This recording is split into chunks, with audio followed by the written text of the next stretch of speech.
everyone, and welcome to the Higher Education Access Corner. I'm your host, Tiffanie DeBor, and joining me today, I am super excited. We have two guests here who are going to talk about advocacy, which is our topic. I have Dave DeBor and I have Erin Kennedy. They are both passionate advocates. They're here representing PACAC. So thank you both of us for joining us today on the Higher Education Access Corner. Thanks so much for having us. Absolutely. And before we get started, I want to read these hearty bios from both Dave and Erin. I'll start out with Dave. Dave DeBor is a seasoned college admission professional and dedicated advocate committed to ensuring every student has equitable and achievable post-secondary paths available to them. Currently, Dave leads advocacy efforts as a director of public advocacy for the Pennsylvania Association of College Admission Counseling, also known as PACAC. In his full-time roles, he currently serves UC Santa Barbara's admissions office and has experience leading operational teams at the George Washington University, as a senior assistant director for Carnegie Mellon University, and as an assistant director at Washington and Jefferson College, where he's used holistic review and CRM optimization to painstakingly select top-tier candidates from both domestic and international applicant pools.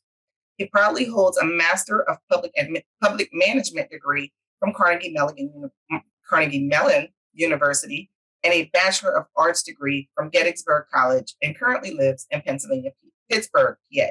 I almost butchered that, so I do apologize to you for that, Dave. And then Erin Kennedy. Erin is the chair of the Government Relations Committee with PACAC. She is in her 6th year in higher education and her 5th year as a passionate advocate for education. In her current position as senior academic administrator, Meta works to help students transferring into the University of Pittsburgh's Dietrich School of Arts and Sciences. She helps them transition successfully, ensures students are on track to graduate from the institution. Currently, Erin is the chair, like I said, of PACAC's Government Relations Committee. She's completed her master's in higher education administration from Duquesne University of the Holy Spirit in Pittsburgh, PA. Again, thank you for joining me. And for all of our listeners, you can tell that we are in great hands with talking to experts about advocacy. So let's dig in. I think one of the key things that's really, really important is I've always been big on advocacy. It was instilled in me at a young age for, standing up for myself, standing up for others. And then as we grew in our profession within education, we realized how important it is. But if we can get started first, let's share with our listeners, what exactly is advocacy? What's it look like? Absolutely. So we like to say that advocacy has a lot of different layers. It can be truly anything from meeting with legislators to educating your friends and your family members ahead of a vote. What we're doing today, this conversation, is a form of advocacy. We're just talking, we're learning, we're educating.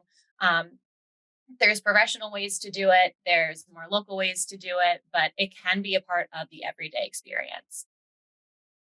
Yeah, I completely echo and agree with what Erin said. I think one of the things we talk about a lot in PACAC and the advocacy work that we do is that advocacy is really, it's storytelling at its core. It's really using those anecdotal experiences about students and their journey to post-secondary options, and it's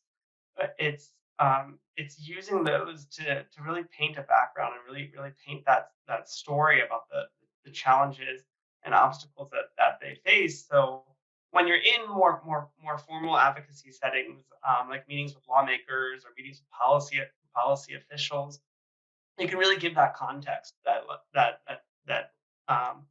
lets them visualize the actual students behind the journey.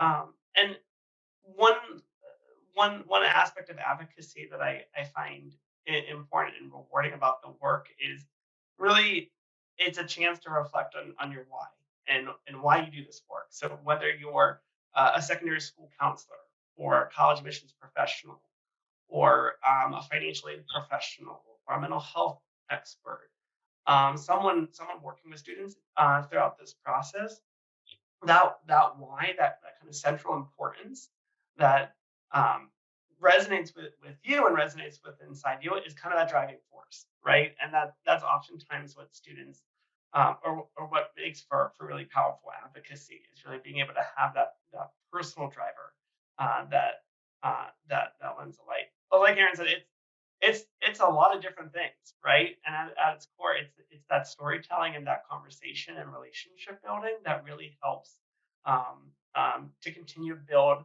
incremental change and incremental progress over time. Yeah, and going back to what Dave was saying about finding your why, I like to say a lot that nobody joins this field, nobody enters the field of education because they're not interested in helping people. We're all here because we care about our students, we want what's best for them. And that can look like a lot of different ways. It can look like working for better access for education across the board. It can look for more affordability in higher education, in fairness and transparency and opportunity for students across the board. So everyone that we work with is something that we challenge them is find your why. Think about why you are interested in doing this work and how is that going to help drive you and make you the best version of yourself to help your students at the end of the day. I have a question for you all, and it just came to mind. So I'm kind of throwing you on the spot here a little bit. One of the things you're both saying is find your why. And I was just listening to the news. There's a shortage of teachers. We still know about the counseling. Not enough counselors here. For that student who's trying to figure out what they want to do, where they somewhat have a passion for wanting to go into higher education, how do they find their why?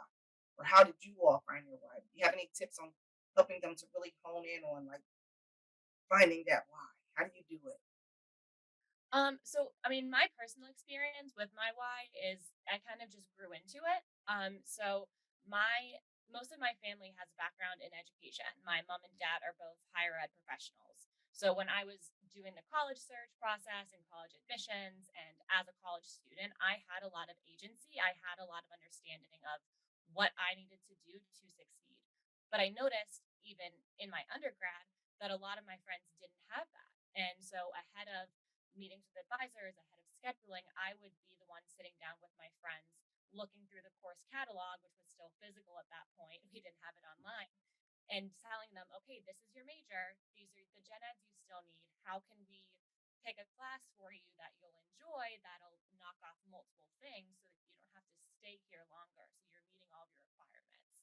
And that really kind of propelled me into working in higher education, and that's still something that I work with students on. It's still something that I always try to come back to is understanding that I had a lot of privilege and recognizing that others didn't, and how can I to help others get a level playing field. Yeah.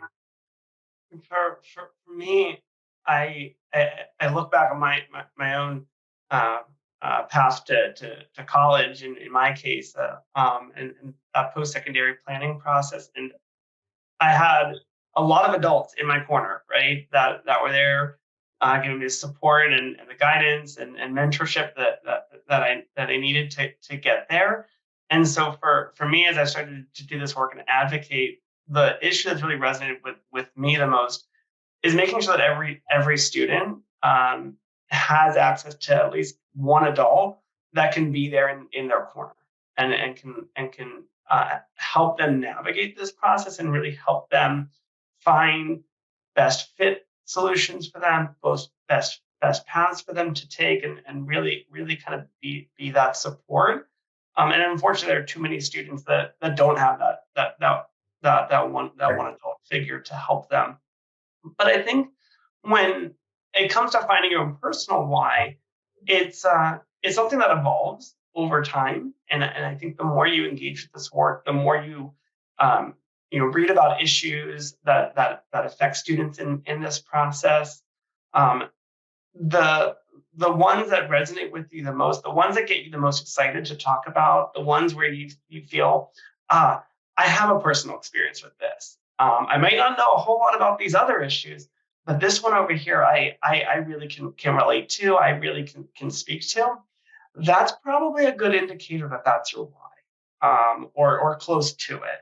And so I'd encourage listeners to, as they reflect on their why, stay informed, engage with issues, engage with resources that are out there. Pay attention to the news as it affects the college access journey. And you'll be surprised at how quickly something will rise to the forefront. And kind of once that's identified, it makes advocacy a heck of a lot easier, because you're able to really kind of speak from the heart and really speak from those personal experiences, and that connection and that passion does carry through in those formal advocacy arenas that we've alluded to. But it's definitely an evolution, right? It's not something that you're going to just say, this is my why. What resonates with you now, it might be very different in 10 years as your career evolves, as your issues evolve, and as your own experiences change.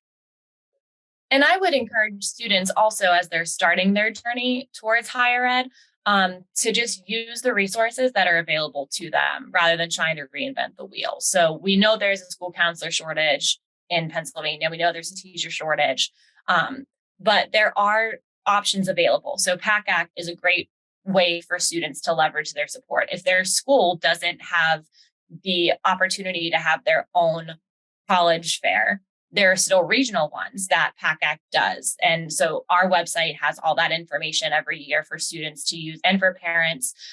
They do community workshops for financial aid that they will advertise with financial aid admissions and admissions counselors. So the information is definitely out there as well. And we have a great resource for them through PACAC.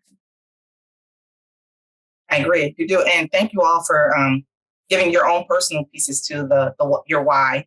And I agree with everything you all are saying. Passion makes a big difference. Your experiences and your exposure is kind of what I gathered a lot from you, Erin. We're kind of like immersed into the higher ed from the start, from your parents. Dave, I think one of the good points that you made is you almost have to revisit your why from time to time because it can change. And I can say just, from being a young student to now going into an adult field, it does change sometimes because the things that were once important to you maybe aren't, or you find out, they don't just affect me, it affects everyone else.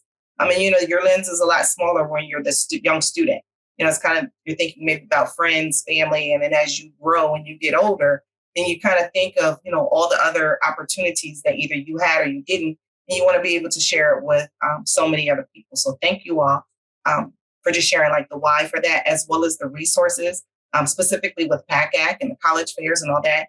And for those who don't know about PACAC, can you kind of just give me just a little bit about PACAC, the whole concept of why they're there and how they benefit or who they benefit, who PACAC benefits?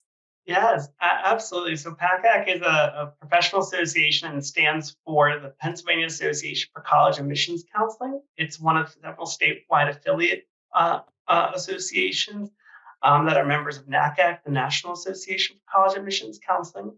And PACAC is a membership of thousands of professionals across Pennsylvania that are involved in some aspect of a journeys to post-secondary options. So our members include secondary school counselors, college admissions and enrollment management professionals. We also have members that are independent educational consultants. We have members that work in the financial aid realm of things. We also have community members and community-based organizations.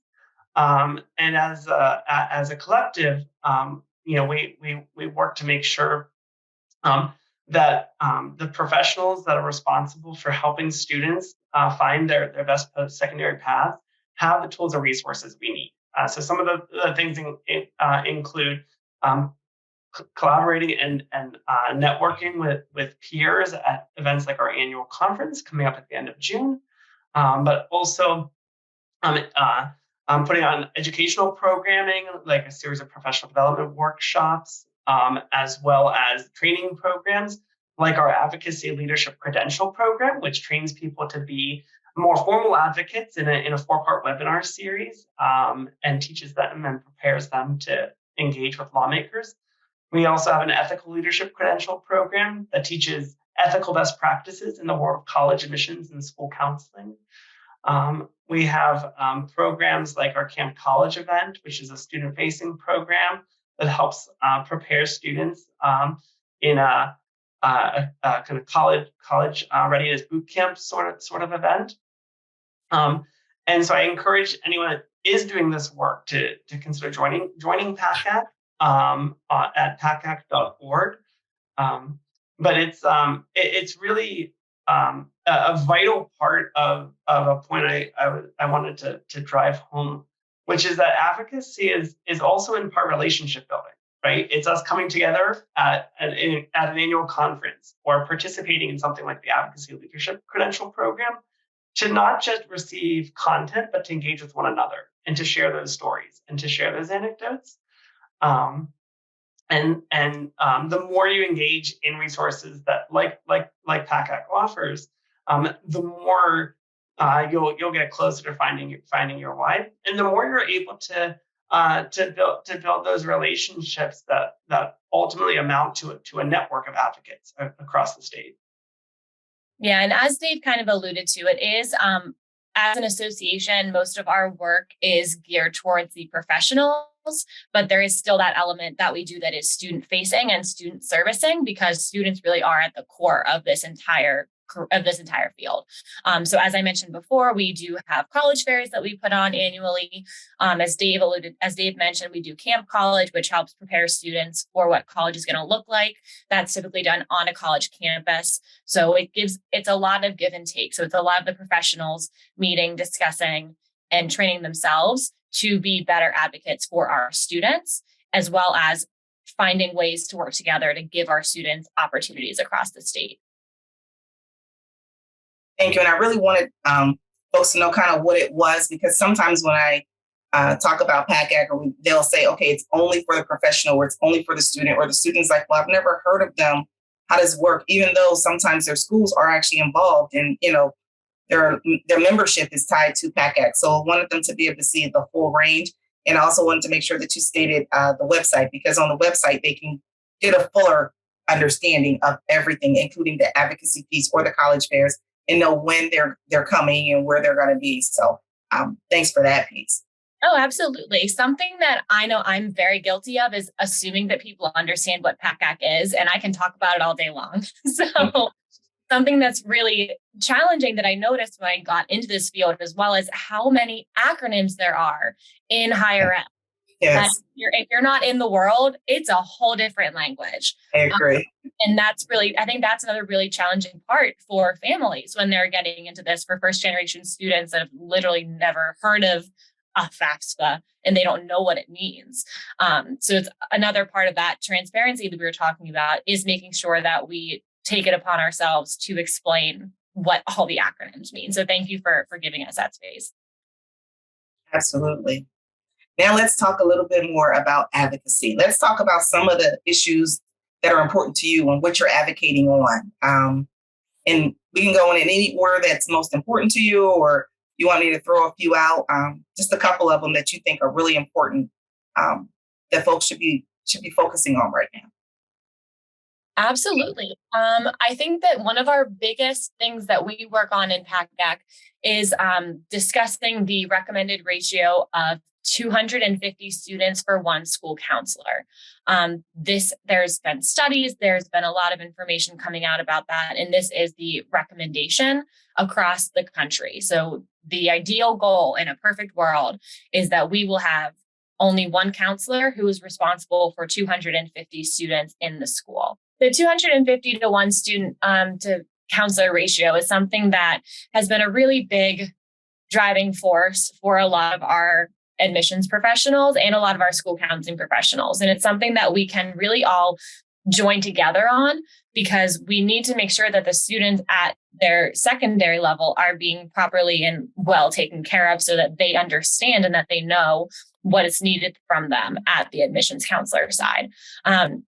And some of our colleagues actually just brought to our attention that for the state of Pennsylvania, to make this recommendation a reality, it would take an additional $300 per student. So only $300 a student across the state. And we would be able to ensure that students had the correct and the recommended ratio of counselors in their schools.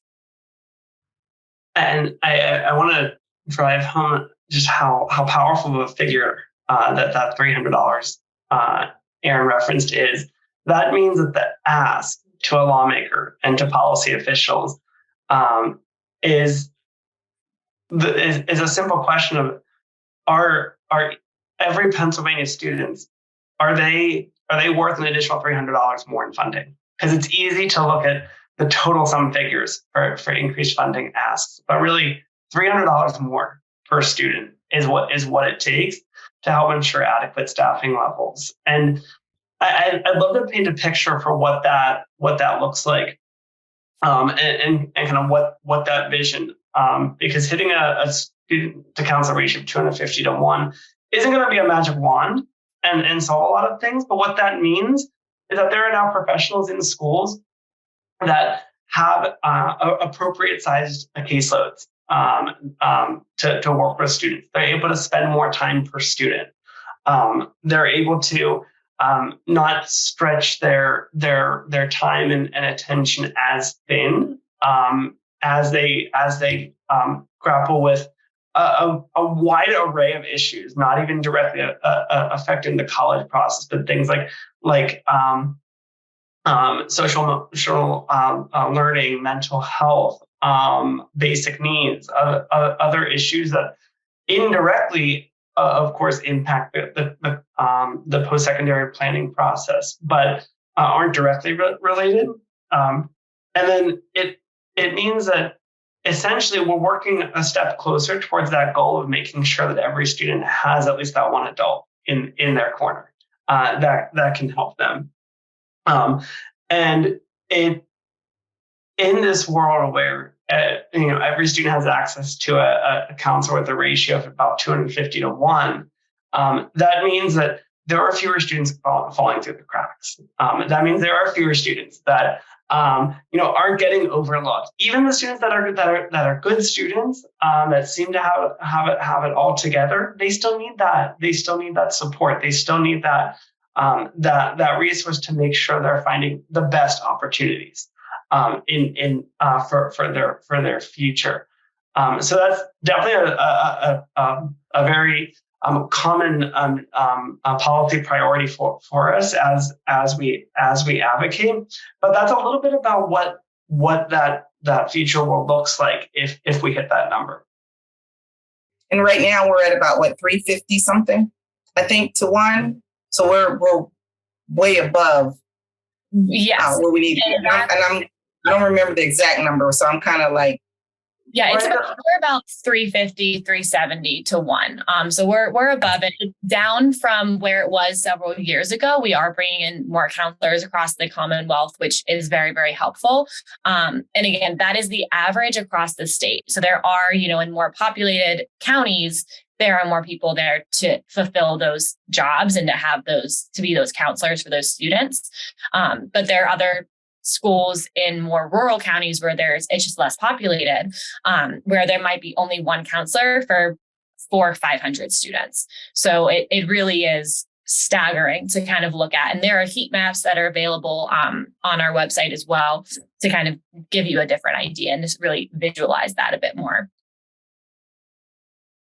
And you also made a good point about when you throw in the mental health issues that have been taking place, everything post-pandemic, and it seemed like, mental health, really, really took a hit after COVID-19 kicked in, not just for the students, but just for everyone as a whole, including the counselors. So, them having to maintain their own mental health and keeping that strong, because how can you kind of pour into someone else when you're not quite there? Life hit, I think, everybody hard with that. So have you all noticed any counselors leaving or just feeling overburdened since then because of the shortage in counseling, to kind of say, this is too much since the pandemic?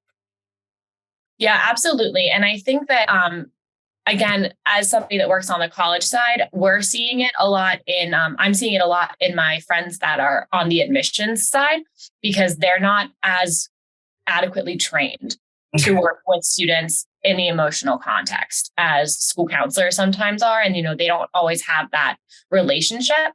And something that we've been talking a lot about lately is the fact that these problems that students are dealing with, they don't go away when they get handed their high school diploma. They follow them to the college campuses. So something else that we're really talking about is how can we make sure that people that students are working with in their freshman year, how are they going to be adequately trained to help those students and help keep those students enrolled, and how to make sure that they're doing what they need to, and to make sure that they're taken care of and that they understand where they need to go for certain needs. And that's been a challenge all in of itself as well. Mm-hmm. Yeah, and I think to say that the students' educational experience has been disrupted would be one of the biggest understatements I could say. Their experience was vastly different overnight, and the effects of that are not just something that we need to be prepared as professionals to address for 1 or 2 years. This is about a 10-year set of challenges because of the learning loss and the compounding challenges that causes, and the mental health challenges and needs of these students. And so it's all the more important that the professionals responsible for making sure that students have the tools and can work through these issues are in place in the schools. We would love a perfect world where there were school counselors for nothing but college process, and a whole separate team for everything else. But the reality is, school counselors are faced with so many competing priorities and so many different tasks on their plate.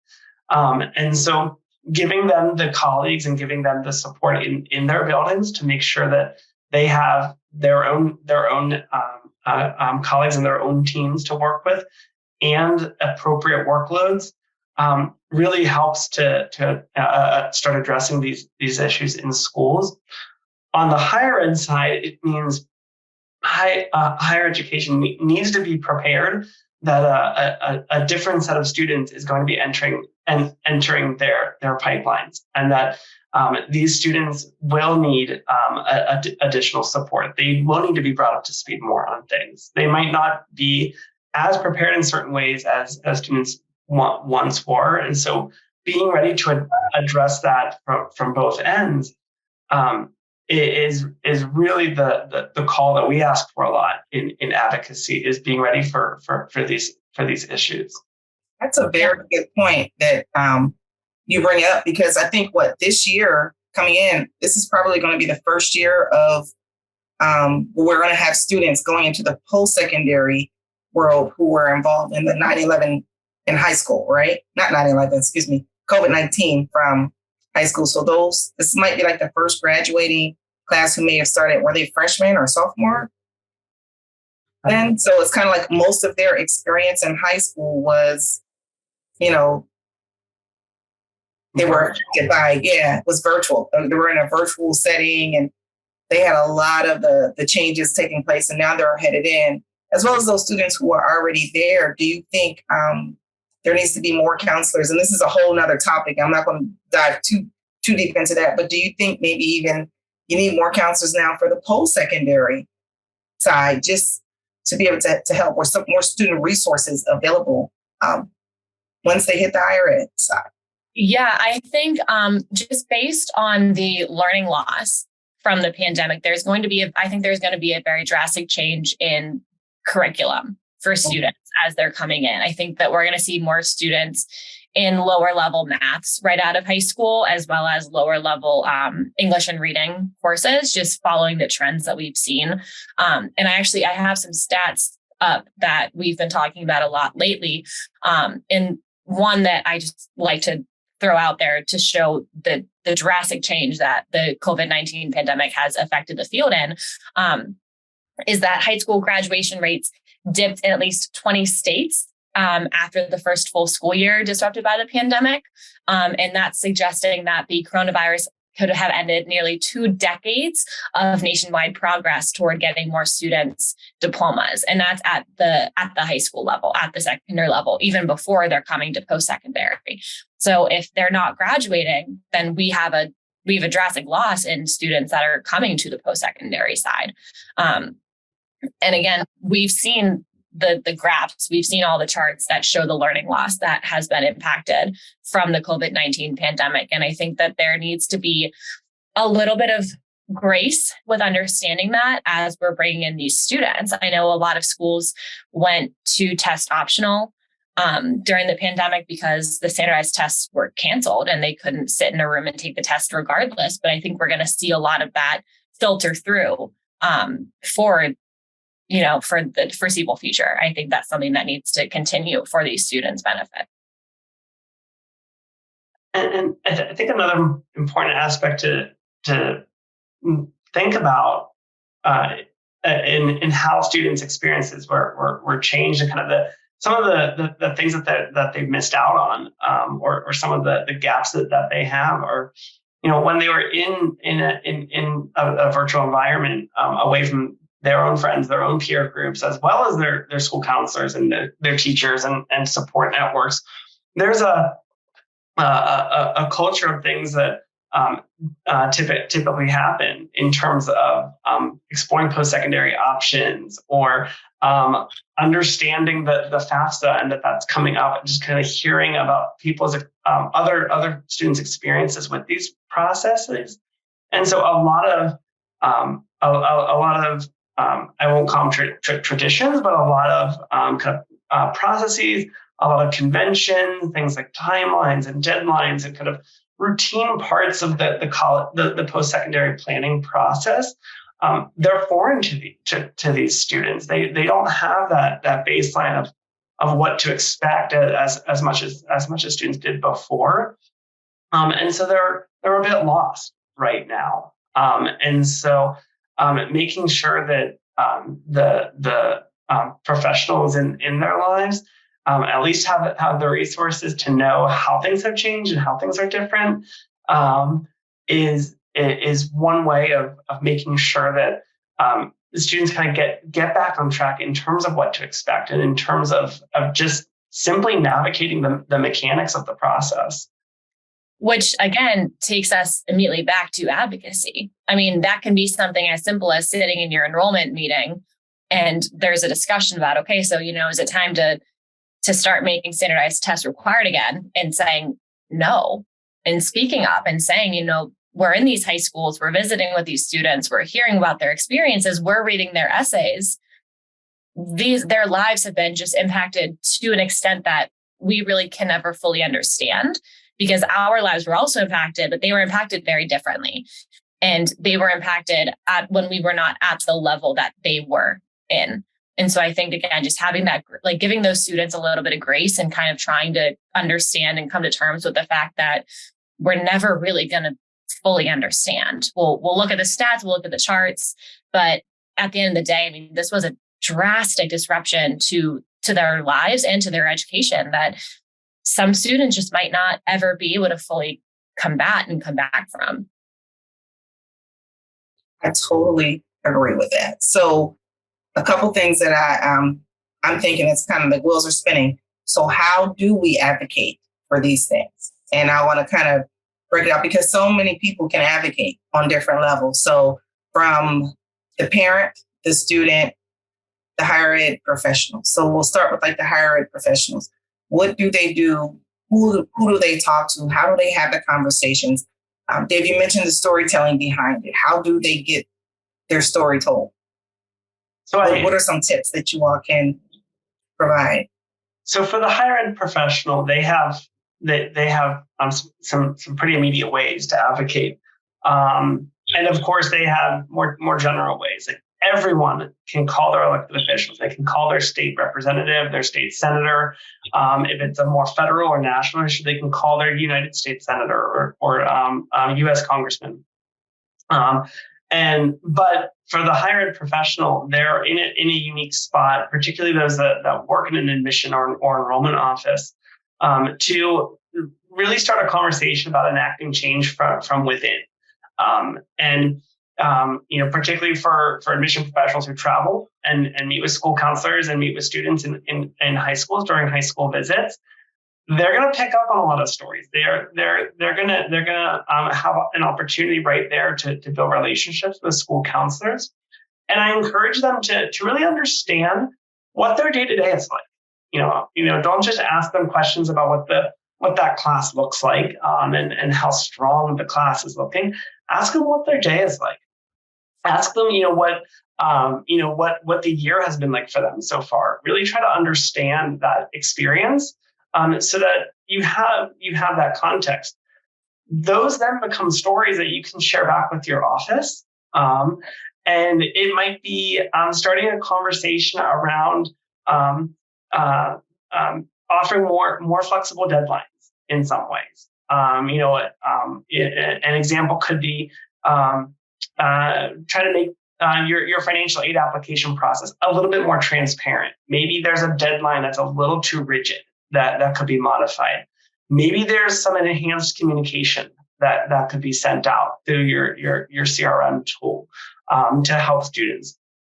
Perhaps there are forms or processes where you may charge an additional fee along the way, and maybe there's an opportunity to waive or reduce those for students in need.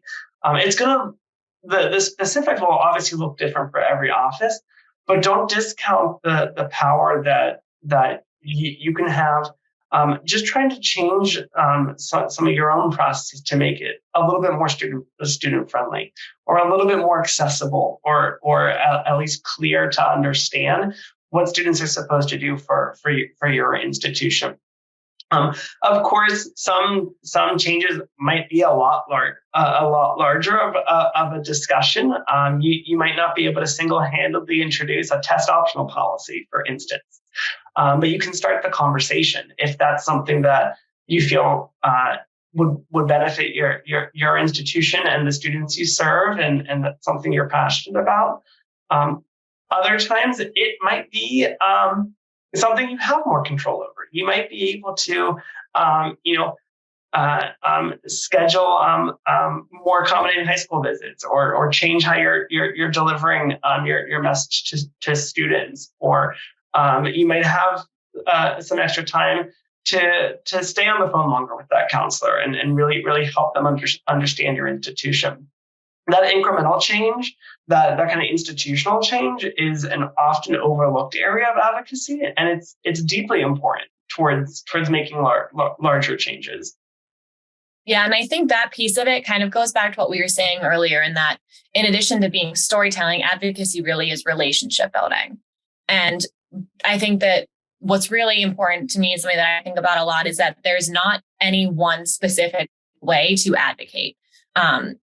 2 + 2 = 4, but so does 3 + 1. There's a million different ways that we can think of different creative solutions to still have that end goal. So again, working with the counselors, working with your students. I mean, when you're an admissions counselor, you typically have a territory or you have a major, and you're reading all those applications for those specific students. And that gives you that power that these students don't have as an adult, as a professional, as the expert in the field, to see their challenges, to hear what they're going through, and take it to somewhere that can enact change. So taking it to your legislator, to taking it to your supervisor when you're talking about policies, and giving those students what it is that they need from the lens of you as the professional, whereas they as the student might not even understand that this is an ask that they can make of you.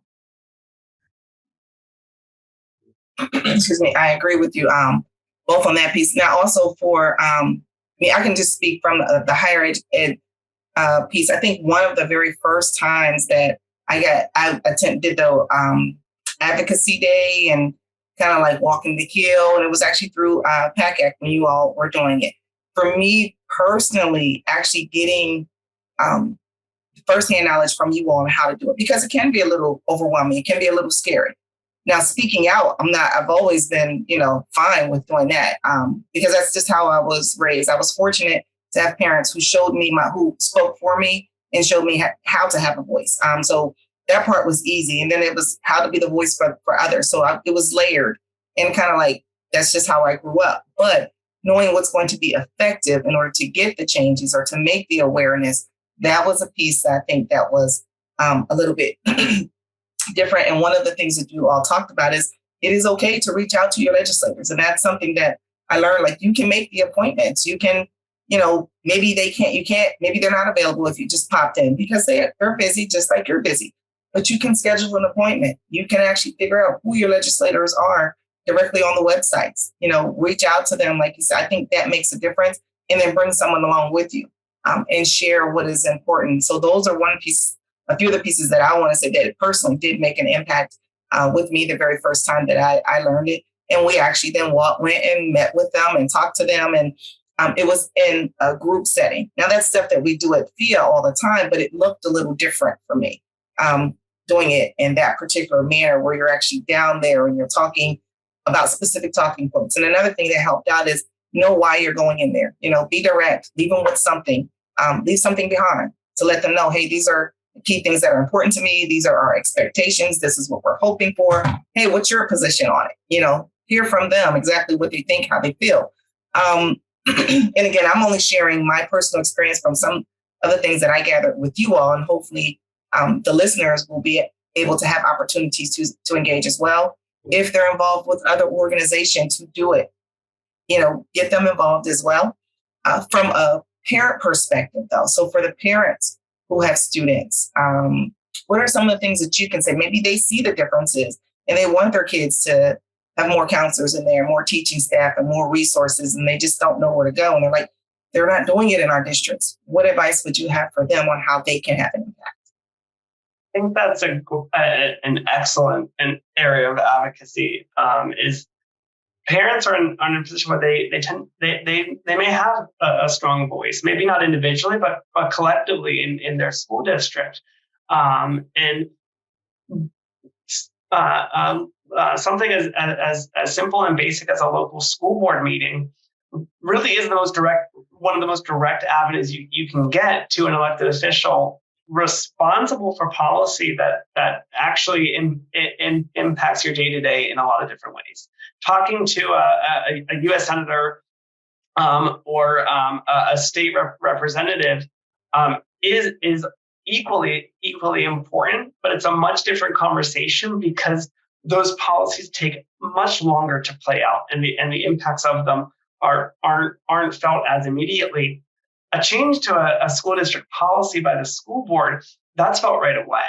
And so attending your local school board meeting and simply standing up during an open forum portion or an open mic portion and explaining that you want your child to have a competent, qualified, expert school counseling professional with an appropriate workload so that they can appropriately answer their questions and counsel them through the process. That speaks volumes. And those are the kinds of stories that your local school board needs to hear. So they in turn can start to build a narrative. So up the line to the bodies and institutions that are responsible for allocating that funding and making sure that every student has access. So it oftentimes starts really, really small. I will say advocating with elected officials is one of the scariest things you can do the first time you do it. And then after that, you realize it's just a conversation. It's just a relationship that you're building. Many times you're meeting not with the elected official, although in the case of a local school board meeting, these are members of your community. These are your neighbors. These are your friends and colleagues. In the case of a state representative or a federal representative, they're extremely busy. And so you're probably meeting with a staffer, someone who's might be fresh out of college, young, bright-eyed, and bushy-tailed, but exceptionally knowledgeable about the issues that they're responsible for. And that person's there to listen. They're there to take notes. They're there to compile the issues, and then pass that along to their representative. And what they're really looking for are trends. They're looking for trends and issues. And the more advocates out there on the ground having those conversations, the higher our issues kind of tick up on their radar, the more they start to realize this school counselor thing is a big thing and something we should care about. And so it really does take that kind of one relationship at a time mentality in order to start to see change. I know I definitely have to fight the tendency to feel discouraged that progress isn't happening fast enough. That's certainly a real thing with this kind of work. But you learn to celebrate the incremental change. You learn to realize that needles do move over time through this continued work. And I think that's another reason sometimes when you feel that way, like it's going so slow, that you have to remind yourself to keep going and remember your why that you talked about. Like, why are you doing this? So kind of like keep going, don't give up, and bring more into the fight with you, so to speak. And then for those students who want to advocate and then give their part, any advice for them? Absolutely. So I think that it's important to understand that there are multiple different types of students out there right now. So we have the traditional students who I think we've been talking about for most of this conversation that are coming directly from high school into the post-secondary field. And students at that level, I really just always encourage them to just be honest and to have the conversations. You know, if it's a conversation about, well, I really want to go to this school, but this school's offering me more aid. Having that conversation with the first school, saying this is where I want to be, but this is what is the most financially sound for my family, and see if that other school will meet you to get you where you actually want to go. We have students that are coming in that are typically classified as non-traditional students. So those can be students that took some time off, that were in the workforce for a few years or several years and are just now coming for their undergraduate degrees. And those students tend to have a little bit more agency because they tend to be older. They tend to know a bit more about what they're looking for and what they need. And again, I think the biggest thing they can do is just speak to the people that are in their corner, speak to their admissions counselors, find out who's doing what in your school. So some schools have admissions and financial aid all in one office. Other schools have separate offices. Other schools, like mine, for transfer students, have an entirely different office that work with the transfer evaluations. So find out who's doing what to help get you to where the end point is, and just continue to have those conversations. Speak up for yourself, advocate for yourself, just something as simple as, hey, I thought that this would be this instead. Can you take a second look at it? And knowing that you can ask those questions. Don't be afraid to ask the questions. And that takes a lot. So it can be something starting very, very small, like sending an email saying, I'm sorry, I met someone, I lost the contact. Can you tell me who was assigned to this college fair that I would have spoken with? Because you have that relationship built already. You have that relationship that started already. Something else that I always recommend that students do just to give themselves a little bit more agency is to be present during the FAFSA completion. So when I was starting out and I was working with freshman students coming in from high school, I would work a lot with families that said, oh yeah, like my mom did it. And it's like, that's great. Next year, maybe you should go home for the weekend and be there with them. Because in my personal experience, my father, God love him, started in financial aid. So he just did it every year. And then when I started my master's degree, I had to do it for myself for the first time. And it's very intimidating. And it's a little bit scary. A little overwhelming at that point. If you don't know what you're doing. And so I think having small pieces like that, having the conversations with your family as well about what you need to know to make sure that you can cross this finish line are really, really helpful in giving students just a little bit of a head start in understanding what they can do to advocate for themselves. Teach them how to read the FAFSA, teach them what it means when they're told that they get grants or scholarships or loans, and what the differences are between subsidized and unsubsidized loans. There's a really great online glossary for students. It's just the higher ed glossary, and it dives into all those acronyms that we talked about at the beginning of our conversation that really help clear things up for students and for families. Great points. The only thing I'll add for students is don't be afraid to say, I need help. It can be really scary to say that and admit that. But there is someone, whether it's an online resource, whether it's a professional in your school, that can help you start to clarify this process. And remembering that this is your journey. This is your path, and there's no right answer. There's no right way to take. But starting with that simple phrase, I need some help, is going to start to steer you in the right direction. Yeah, something that my dad always told me when I was growing up that's really stuck with me, even as an adult in every situation, is that if you don't ask the question, the answer is always going to be no. But if you ask the question, you might get a different answer. Absolutely. Absolutely. I totally agree with you all. We've had some great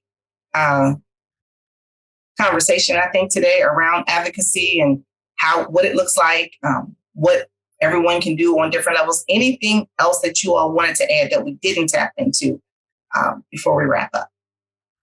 I think just plug once again that any professional people out there in the field of higher ed, if you wanted to learn more about PACAC, to check out our website, join our organization. And again, any students or parents that think that they need help, we're a great resource for you as well, just to help get you started. The knowledge that we have as a whole as an association is it's kind of astounding. So if we don't know the answer, and that's something that we do as well, if we don't know, then we reach out and we find somebody else and we get you in touch with who you need to get in touch with. And I'll also add that if you work for an organization that's committed to this work and this space, and you're fired up and you're passionate, I encourage you to join PSCAN, which stands for PACAC's Statewide College Access Network. It's a network of organizations and representatives from around the state. And to get started, you can email me at publicadvocacy@pacac.org. For more hands-on training, I encourage listeners to register for our Government Relations Committee's Advocacy Leadership Credential Program. It is free for PACAC members, and membership to PACAC is a very low nominal annual cost, but it will get you fired up for advocacy. It will teach you contemporary issues. It will teach you how to do a legislative visit, and give you that initial push to maybe do your first legislative visit for the first time. So I encourage you to join PSCAN and participate in the Advocacy Leadership Credential Program. And we would love to have you as part of the movement. That's great. And that's actually the program that you're talking about, the advocacy program. I did that one. So I was able to do all that. And again, I thought it was great. And although that wasn't my first time advocating, it was my first time advocating in that manner with such good, I think, clear and concise points that would really hit home, I think, in a better manner or a more efficient manner than the way I was doing them. Still effective, but different when you're dealing directly with legislators who are limited on time. So you kind of get in there, you hit your key points and you get out, but you take that with you and it gets easier every single time. I totally agree. I do have one more just quick thing. So I just got approval for this. So this is the first time that we're going to advertise this. The advocacy leadership credential next year is actually going to also be open to non-members for a cost of $40, which would be $10 per session. So anyone who maybe is not in the field, who's new to the field, parents, students, if anybody is just looking for more information about the issues and how to advocate and how to find your why and all of that, that is an option that next year is going to be available to non-PACAC members and to the general public for the first time. Sounds good. And that usually always takes place in April, correct? So that's the College Access Forum. The Active Leadership Credential is an online platform, and it spans typically December through April. And it's one webinar a month. Yeah. Okay. Sounds good. And for those who want more information, pacac.org, if they continue to follow that, when the time comes, they'll be able to see all of the good information. Not just that, if they're on PACAC's website, I don't know the exact area, but I know there's a part, might be under your government relations section, where it even talks about some of the key things that you all are following as far as issues that are important that you're advocating on. And I think it even mentions NACAC as well. So that's also a great opportunity for those who are involved in higher education, just to find out what's important, what we're looking at in Pennsylvania through PACAC, through NACAC, things like that. It's a way to stay connected, to find your voice, keep your voice, be the voice for the voiceless, as many of us say. I do thank you both for joining me on the Higher Education Access Corner. I think this information is going to be of great value to all of our listeners, whether they're in the higher education realm, whether they're parent, whether they're the student. I think, again, it's big for a student to understand how to find their voice early on.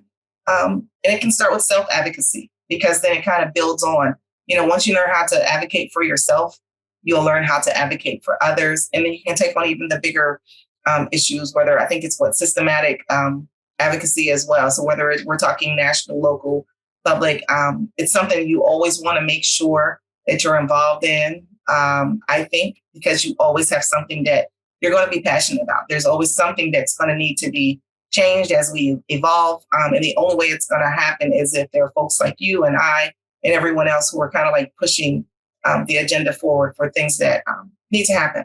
So again, I thank you both for being my guests on the Higher Education Access Corner. You are welcome to come back at any time. Just let me know. For those of our listeners who are out there listening, once again, thanks for joining us for the Higher Education Access Corner.